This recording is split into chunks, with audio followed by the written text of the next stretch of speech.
Imagine this. You're standing in the grand halls of Windsor Castle. The chandeliers blaze with light.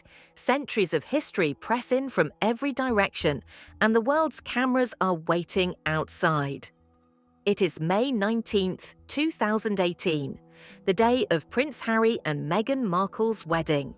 The dress has been chosen, the guest list finalised, the chapel prepared. But there's one secret that very few people know. Behind the polished smiles and glittering jewels, a battle was quietly unfolding. A battle not over politics, not over love, but over a piece of jewellery, a tiara. Now, this wasn't just any tiara. This was one of the most storied and glamorous treasures in the royal vault, the Vladimir tiara. A creation of diamonds, pearls, and imperial drama, forged in the twilight of the Russian Empire and smuggled through revolutions and wars before it ever graced a British crown. To Meghan, it wasn't just a jewel, it was a symbol, bold, elegant, and perfect for the image she wanted to project as she walked down the aisle. But there was one problem. Queen Elizabeth II said no. In the days leading up to the wedding, Meghan had her heart set on the Vladimir tiara. She had likely envisioned her entire bridal look with that specific crown in mind. Brides in the royal family had often been granted their requests after all. When Lady Diana Spencer married Prince Charles, she wore the Spencer family tiara, while Catherine Middleton, now Princess of Wales, was allowed to borrow the delicate halo tiara from Cartier. There was precedent, there was tradition, and Meghan had reason to hope her wish would be honoured. And yet, Elizabeth was firm. The Queen, usually gracious in such matters, unexpectedly blocked Meghan's choice. She will wear what she is given, she is rumoured to have told Prince Harry when he protested. For Meghan, it was not just a disappointment, but a humiliation. For Harry, it was an insult, a reminder that even on his wedding day, the final authority was not his, but his grandmother's. So why the refusal? Why did Elizabeth draw a line at this tiara, of all things? To understand the Queen's decision, we need to unravel the history of this extraordinary jewel, the Vladimir tiara, and the story of the Russian Grand Duchess who first wore it. A tale of forbidden love, forged letters, imperial grandeur, revolution, exile, and survival. A story that begins not in London, but in 19th century St. Petersburg, in the glittering world of the Romanovs. To trace the path of the Vladimir tiara, we must leave Windsor Castle behind and travel back in time, to Russia in the late 1800s. This was the twilight of the Romanov dynasty, when balls glittered beneath golden chandeliers and society revolved around the imperial court in St. Petersburg.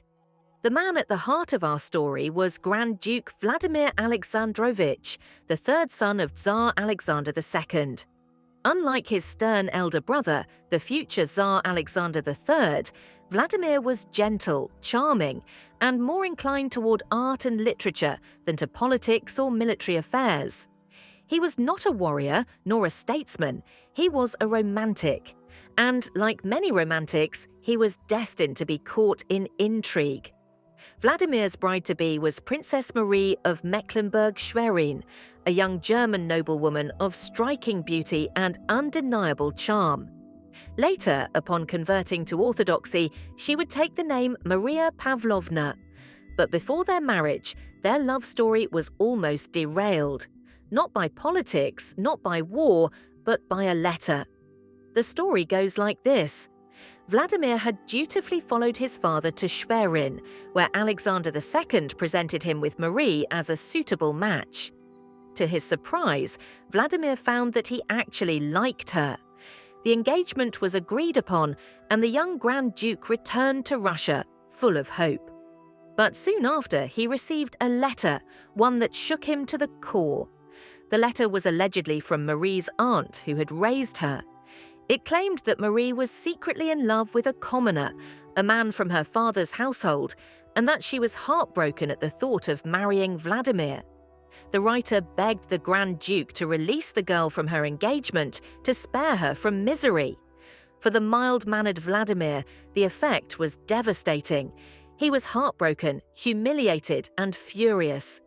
Taking the letter to his father, he declared that he would not marry a woman who belonged to another man's heart. The engagement was broken off. For a year, Vladimir wandered in despair. He refused to seek another bride. But fate, it seems, was not finished with this romance. During a trip to Paris, Vladimir unexpectedly encountered Marie's brother. The young duke was baffled by Vladimir's coldness. Why had he abandoned his sister, who had spent months in tears? When Vladimir explained about the letter, the brother was astonished. There was no lover, no secret affair. The message had been a fabrication, likely the work of a jealous enemy who wished to sabotage Marie's brilliant marriage prospects. Slowly, Vladimir began to see the truth. The gentle Marie had not betrayed him. She had been the victim of malicious intrigue. Their engagement was renewed, and this time it endured. To celebrate his devotion, Vladimir commissioned a gift, something magnificent, something eternal. From the famous jeweler Bolin in St. Petersburg, he ordered a tiara like no other. Rows of dazzling diamonds arched into graceful circles, each one supporting a pearl that dangled like a drop of moonlight. It was a masterpiece of imperial luxury, a crown fit for the brightest star of Russian high society. And thus, the Vladimir tiara was born. When Maria Pavlovna married Vladimir in 1874, she entered the Russian court not merely as a duchess, but as one of its leading lights. Known as the grandest of the Grand Duchesses, she soon became a rival to the Empress herself. She hosted glittering balls, her fashion set the tone for aristocratic life, and her Vladimir tiara became her signature, a piece inseparable from her image. But jewels, as history shows us, are never just ornaments. They are trophies of power, symbols of loyalty, and sometimes survivors of catastrophe.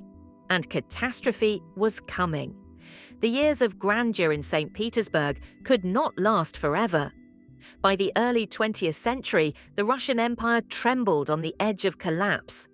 Revolution was brewing in the streets, and even the glittering halls of the Romanovs were not safe. Maria Pavlovna, Grand Duchess Vladimir, was at the very center of imperial life. She was renowned for her wit, her charisma, and her ability to outshine nearly anyone at court.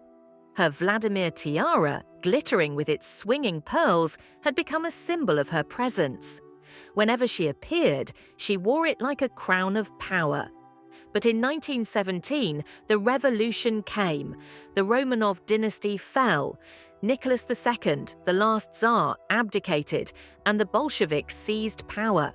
For the great families of Russia, it was a death sentence.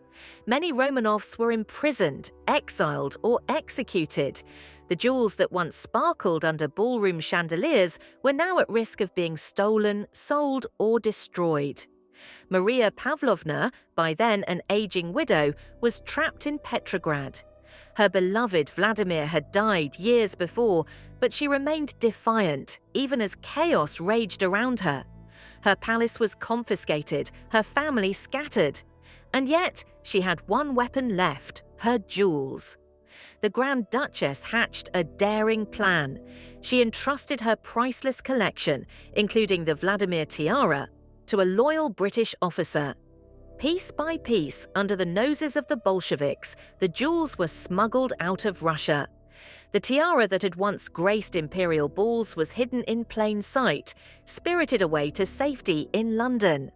Maria herself endured hardship and near starvation before she finally escaped Russia in 1920. By then, she was frail, broken by loss, and living only on memories of her former grandeur. She died in Paris just a few months after her flight, never again to see her homeland. But the jewels survived. The tiara passed to her daughter, Grand Duchess Elena Vladimirovna. Unlike her mother, Eleanor was not destined for glittering courts. She faced financial struggles, and though she cherished her inheritance, she knew its worth could not remain locked in a jewel box. And so, the tiara was sold. Its buyer was none other than Queen Mary of Teck, grandmother of the future Queen Elizabeth II. Queen Mary was famous, perhaps notorious, for her obsession with jewels.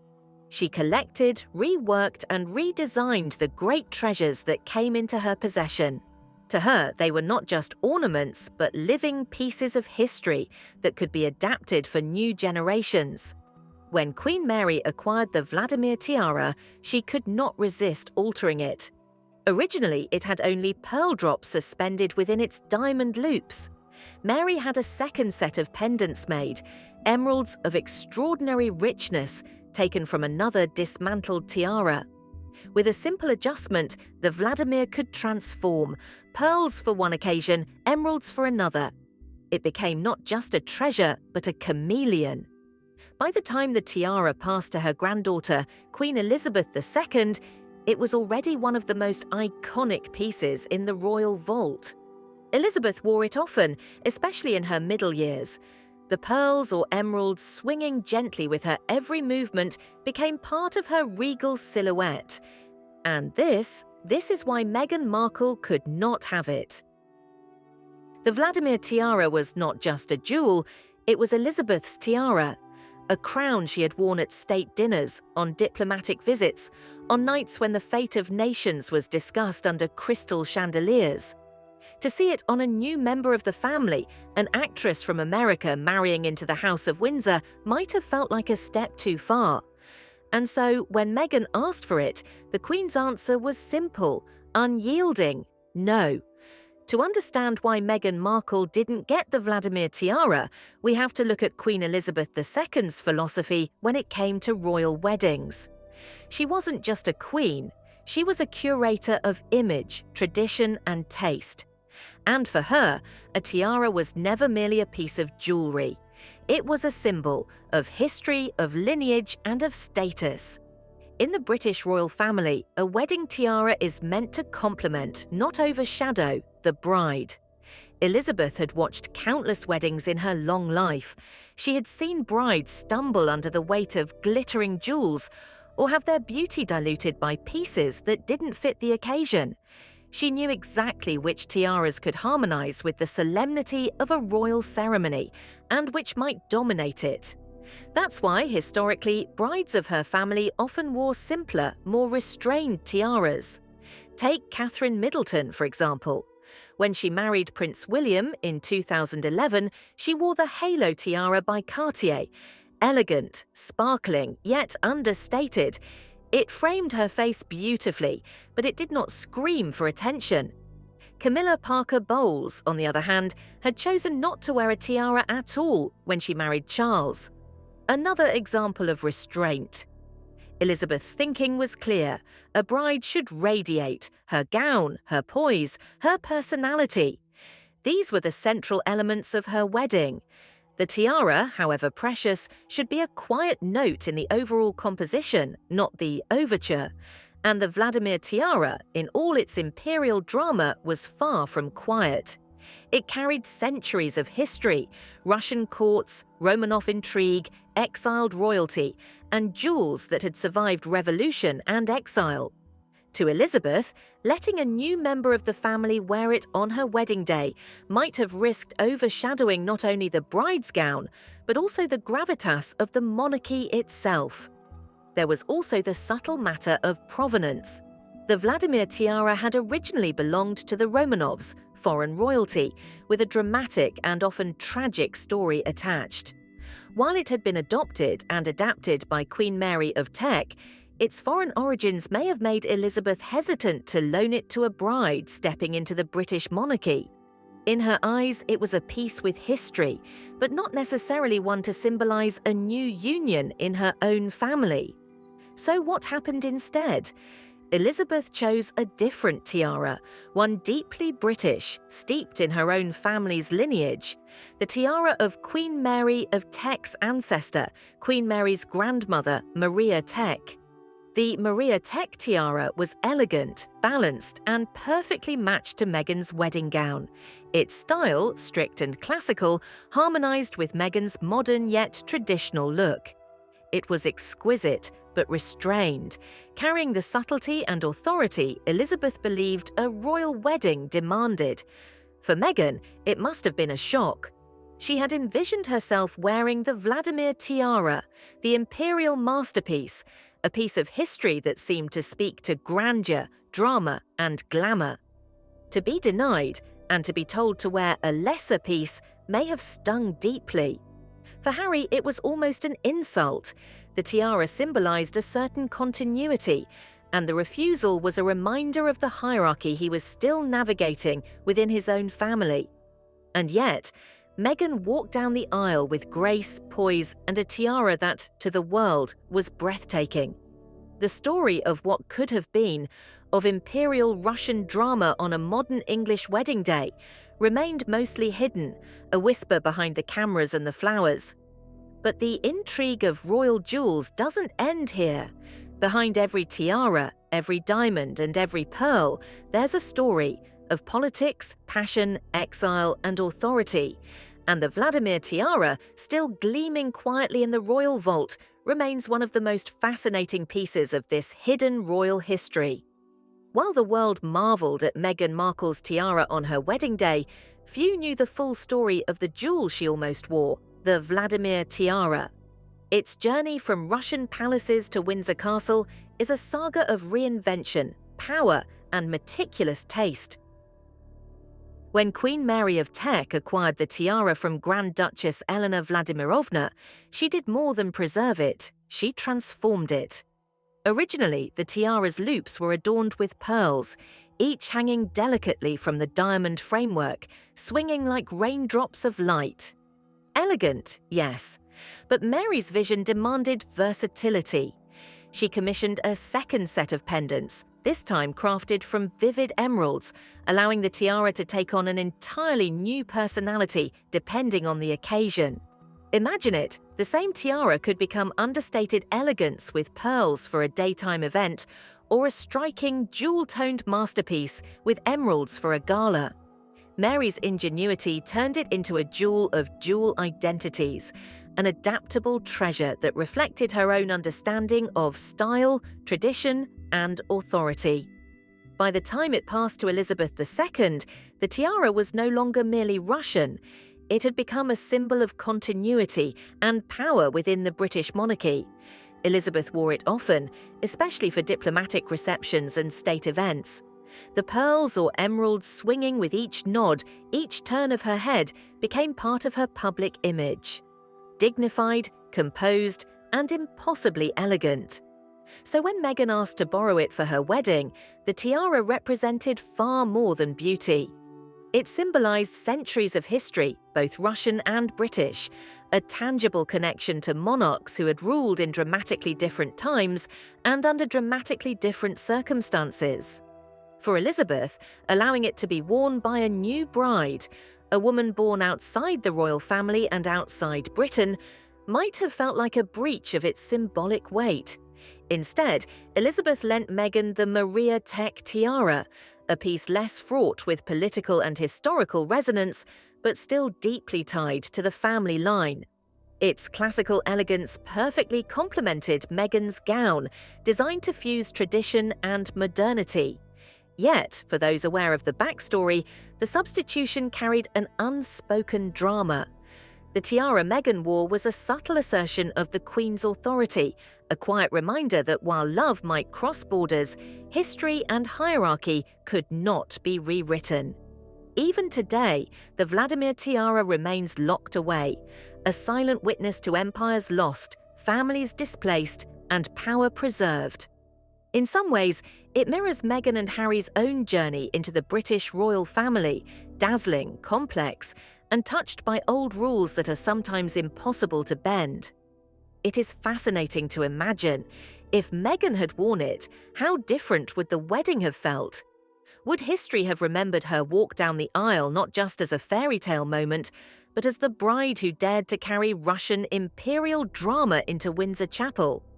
Or would it have clashed, too bold, too imposing, overshadowing the ceremony itself? As it happened, history chose a more restrained path. Meghan's tiara, borrowed from Elizabeth's personal collection, perfectly matched the occasion. The Vladimir tiara waited in silence, its pearls and emeralds gleaming in anticipation for another moment, another wearer. Perhaps another royal wedding, perhaps a state event. But for now, it remained a jewel of authority, taste, and centuries-old drama. And so, the story of Meghan's wedding tiara is not just about one woman's dream or one queen's refusal. It is about the delicate balance of history, symbolism, and personal taste. And how a single piece of jewelry can encapsulate an empire's rise and fall, the triumphs and tragedies of dynasties, and the subtle power plays of a grandmother and her grandson's bride. A tiara is never just a piece of jewelry. Within the walls of Windsor Castle and across the royal palaces of Europe, it is a silent language, a symbol encoded with centuries of protocol, taste, and social hierarchy. For a royal bride, it speaks before she does, announcing her lineage, her role, and her acceptance within a centuries-old institution. For Meghan Markle, this language was both alluring and complicated. She was a modern woman, American, divorced, and famous in her own right. Yet, to step into the House of Windsor, she needed to navigate centuries of unspoken rules. The choice of a wedding tiara might seem superficial, but in reality it was laden with meaning. Wearing Elizabeth's own tiara would have been a bold statement, a direct link to the Queen herself. Wearing the Vladimir tiara, with its Russian imperial history, would have been a nod to grandeur that crossed borders and eras. But the Queen, in her quiet authority, exercised restraint. By lending Meghan the Maria Tech tiara instead, she was not denying her beauty or status. She was guiding it, shaping it to align with the continuity of British royal tradition. The Queen's message was subtle: you are part of the family, but respect the legacy you are joining. It was not merely about taste, it was about hierarchy, history, and symbolism. Interestingly, this was not a new approach. For generations, royal brides have walked this line, balancing personal desire with the expectations of the monarchy. The halo tiara, worn by Catherine Middleton, was delicate and refined. Camilla's choice to forego a tiara altogether was a statement of understated elegance. And now, Meghan had to adapt to the unspoken rule of subtlety, of restraint, while still projecting her own identity. It's easy to forget that weddings, even royal ones, are performances. Every element, the gown, the bouquet, the veil, and the tiara, is choreographed to send a message. A tiara may glitter, but it also communicates obedience, continuity, and respect for tradition. And yet, it also reflects personality, taste, and even rebellion in subtle ways. Meghan's tiara, chosen for her by the Queen, represented compromise and adaptation, a delicate dance between personal desire and institutional expectation. Beyond the ceremony itself, the symbolism of tiaras extends into the larger narrative of power and legacy. The Vladimir tiara, with its dual set of pearls and emeralds, is almost a metaphor for royalty itself. Adaptable, enduring, and laden with history. It survived revolution, exile, and changing dynasties, yet it retains its elegance, its identity, and its significance. In that sense, it parallels Meghan and Harry's journey, entering a centuries-old institution while navigating its rules and expectations, trying to carve out their own place without erasing history. In the end, Meghan walked down the aisle, tiara resting lightly on her head, a bride who balanced respect for tradition with her own modernity. The public saw elegance, poise, and beauty. But behind the scenes, behind the jewels and gowns, there was a story of power, choice, and legacy. Of an ancient tiara, a strict queen, and a young bride stepping into history. The Vladimir tiara is more than a story. It is a masterpiece of jewelry craftsmanship, a blend of artistry and engineering that has endured over a century. Crafted in the late 19th century by the famed Russian jeweler Bolin, it was originally commissioned for Grand Duchess Maria Pavlovna by Grand Duke Vladimir Alexandrovich. Every curve, every pearl, every diamond was designed with intention, reflecting the opulence and precision of the Romanov court. Consider its structure, a series of delicate diamond circles forming the base, each supporting a single suspended pearl. The pearls themselves were carefully selected for their size, luster, and uniformity, each one a drop of perfect light. The diamonds, meticulously cut, framed the pearls with subtle brilliance. In this arrangement, the tiara achieves both stability and elegance, allowing the pearls to sway gently with the wearer's movement, creating a soft, captivating sparkle. Queen Mary of Teck, upon acquiring the tiara, saw potential for transformation. She commissioned a second set of pendants, vivid emeralds to replace the pearls when desired. This was not just embellishment, it was reinvention. The tiara became dual-purpose, capable of presenting two distinct personalities: the serene, understated elegance of pearls or the bold, regal drama of emeralds. This adaptability made it one of the most versatile and iconic jewels in the royal collection. When Queen Elizabeth II inherited it, she wore it on countless formal occasions, pairing it with state gowns, official portraits, and royal visits. The tiara, now steeped in British royal history, carried not only Russian heritage, but also the weight of continuity within the House of Windsor. Each appearance was a reminder of its journey, from Romanov palaces to exile in Europe, to the careful stewardship of British monarchs. For Meghan Markle, the Vladimir tiara was the jewel of dreams. To wear it on her wedding day would have been to carry history, imperial romance, revolution, exile, and adaptation atop her head. But history, as it turns out, is not always negotiable. The tiara remained a symbol of legacy, reserved for occasions determined by the Queen herself. There is an artistry to its restraint as well. A tiara is not simply decoration, it is a crown of presence. It must complement the wearer, not overshadow her. This principle was understood by generations of royal brides, which is why simpler tiaras were often chosen for weddings. Even the most dazzling jewels can be too much if they compete with a bride's gown or her presence. In this sense, Elizabeth's decision was as much about aesthetics as it was about authority. The technical brilliance of the Vladimir tiara is inseparable from its narrative.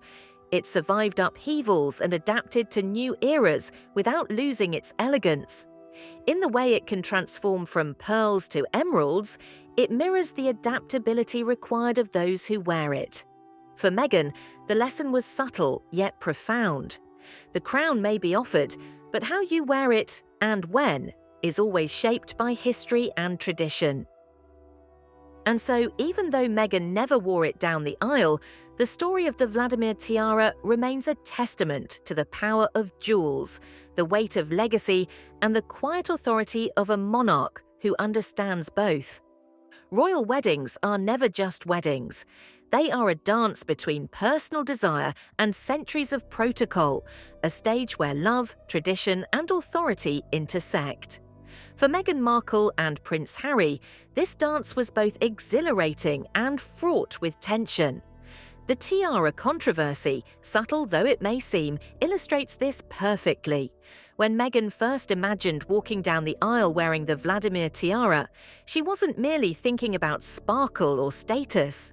She was imagining herself connecting with history, asserting a presence that could honor both her own identity and the grandeur of the royal institution she was joining. It was a statement of elegance, confidence, and ambition, a bride aware of the world watching her. But Queen Elizabeth II, with decades of experience navigating the nuances of royalty, saw it differently. To her, the tiara represented not just beauty, but power, hierarchy, and propriety. Lending it to a new member of the family, however beloved, was a decision that carried weight beyond fashion. It was a signal about the boundaries of authority, a quiet reminder that personal desire, no matter how sincere, must sometimes yield to tradition. In the end, the royaljewelry tiara was chosen, a piece steeped in history, yes, but intimately connected to the British line. It framed Meghan's face beautifully, complemented her gown, and harmonized with the ceremony itself. The Queen's decision may have been disappointing for Meghan, but it was consistent with a tradition that valued continuity over personal statement. This tension between individual dreams and institutional tradition is not unique to Meghan. Royal brides throughout history have navigated it, from Lady Diana Spencer to Catherine Middleton. Each bride has balanced personal preference with the expectations of the monarchy, using jewelry, attire, and ceremony to convey both respect and self-expression. The difference with Meghan was visibility. In the age of global media, every choice is magnified, every decision scrutinized, every subtle message broadcast worldwide. And yet, there is beauty in this negotiation. Wearing the royaljewelry tiara, Meghan did not lose herself. She embraced her role while respecting the layers of history around her. She honored the monarchy, acknowledged the Queen's authority, and still projected her individuality through her dress, her bouquet, and her presence. The tiara became a symbol not of denial, but of adaptation, a quiet triumph of grace under scrutiny. Meanwhile, the Vladimir tiara rests in the royal collection, a silent witness to all of this. Its dual sets of pearls and emeralds, its journey from Romanov courts to British palaces, and its refusal for a wedding day remind us that some jewels are more than adornments. They are repositories of memory, history, and power. They speak to hierarchy, loyalty, and authority, reminding even a bride at the center of global attention that some treasures are as much about who holds them as who wears them. In this sense, Meghan's wedding tiara is more than a sparkling accessory. It is a lens through which we can view the intricate dance of royalty, personal desire versus tradition, history versus modernity, love versus authority. And through that lens, every glance at her tiara, every photograph, every video becomes a study in elegance, diplomacy, and the quiet drama of monarchy. Beyond its physical beauty, a tiara carries emotional weight. For Meghan Markle, it was a reminder that entering the royal family meant stepping into a lineage far older and more complex than most could imagine.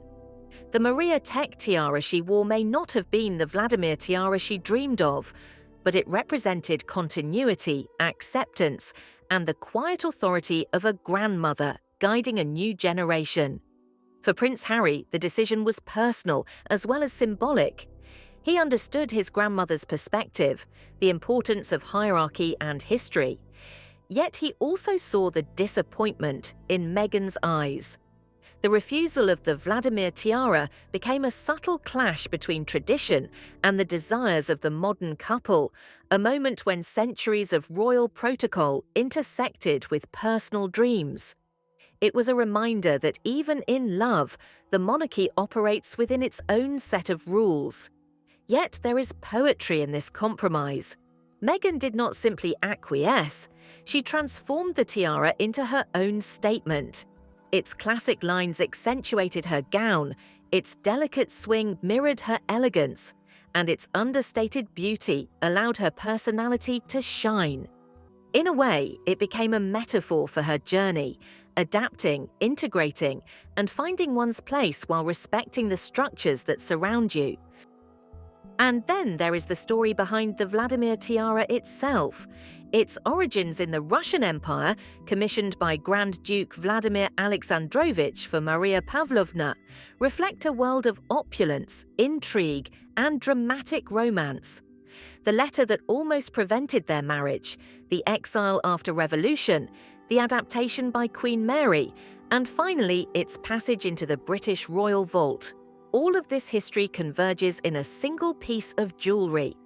A tiara that could have crowned Meghan's wedding is, in essence, a repository of centuries of human emotion, political change, and cultural evolution.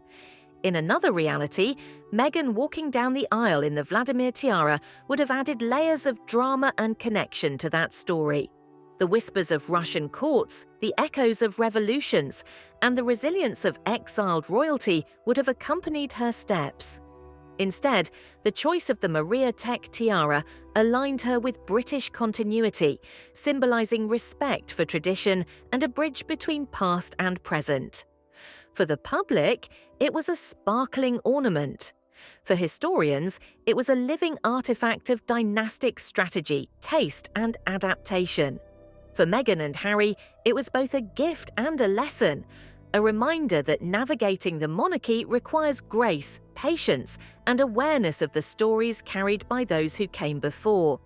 The tiara, in its quiet brilliance, reflects the delicate balance of monarchy itself. Beauty tempered by history, desire constrained by legacy, and personal ambition framed within duty. In Meghan's wedding, it became a symbol not of loss, but of subtle triumph, demonstrating how one can honor tradition while still asserting individuality. And as the cameras flashed, as the vows were exchanged, and as the world watched, the tiara rested lightly on her head, embodying centuries of history, power, and quiet drama. A jewel, yes, but also a storyteller, linking Russian palaces to Windsor Castle in a single glimmering arc of legacy. The story of the Vladimir tiara does not end with Meghan Markle's wedding. In fact, the drama of its journey from imperial Russian courts to the halls of Windsor Castle continues to resonate, echoing themes of power, taste, and legacy that transcend generations.